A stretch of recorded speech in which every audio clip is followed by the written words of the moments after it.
And we are back on Take Action News. This is Richard Eskow, RJ Eskow, and our theme this hour is things that Pete Seeger cared about. And one of the things Pete really didn't like was racism and prejudice. And with that in mind, our next guest is Travis Waldron. Travis is a reporter for thinkprogress.org, and he grew up in Louisville, Kentucky, and works at the Center for American Progress Action Fund, and he worked for Jack Conway. He's a good guy. So, Travis, thanks so much for being with us. Yeah, thanks for having me. You bet. Now, speaking of racism, Redskins, Washington Redskins, the nation's capital, has a racial epithet to describe its beloved football team, and you've been all over that story, doing great work on it. That Dan Snyder and his refusal to change the name, but you found a couple different interesting angles on the coalition that Dan put together to protect this offensive name, in my opinion. Tell us a little bit about your story, if you would.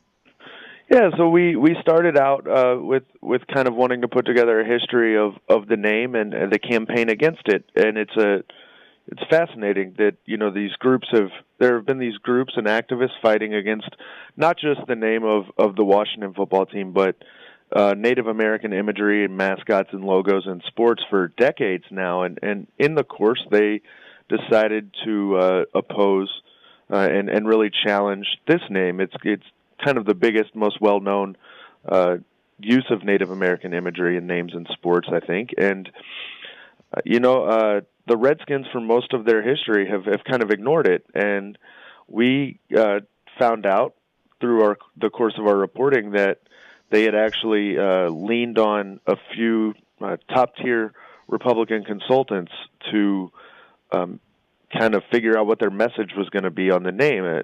From Frank Luntz to Ari Fleischer to former Senator and Governor George Allen, who, as you know, had his own racial flap during his 2006 Senate campaign. So, did George Allen suggest they change it to the Washington Macaques? He did not. And by the way, I also believe you. Now, correct me if I'm wrong, but I also thought I saw a Democratic name in there. Yes, Lanny Davis. Right. Oh, but just when I thought I couldn't find him more objectionable. So what did they tell Dan Snyder about the Redskins name? What's their strategy? Well, it's basically the same as it has been for quite some time. They,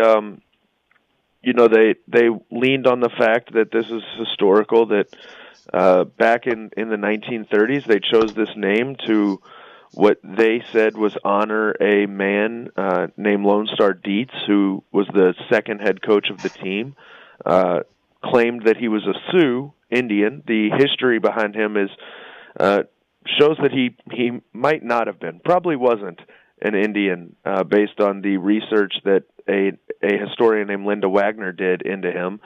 And then, I had a few questions for him. I asked him to respond essentially to a lot of the claims that Native Americans had made to me in the course of my reporting, and the general manager of the team, Bruce Allen, in one of the emails said that the team did not need to bother responding to those ignorant requests. It's hard to tell if he was specifically referring to my request about the coach and whether he was a Native American or whether he was talking about all of my questions. But, it just gave off the vibe that they were very dismissive of the debate, or of the fact that people would even consider this offensive. And at the same time, the fact that they were leaning on all of these officials, these people with prominent paths in communication, suggests that they do care, and they do kind of feel maybe a little bit in danger when it comes to the campaign against them.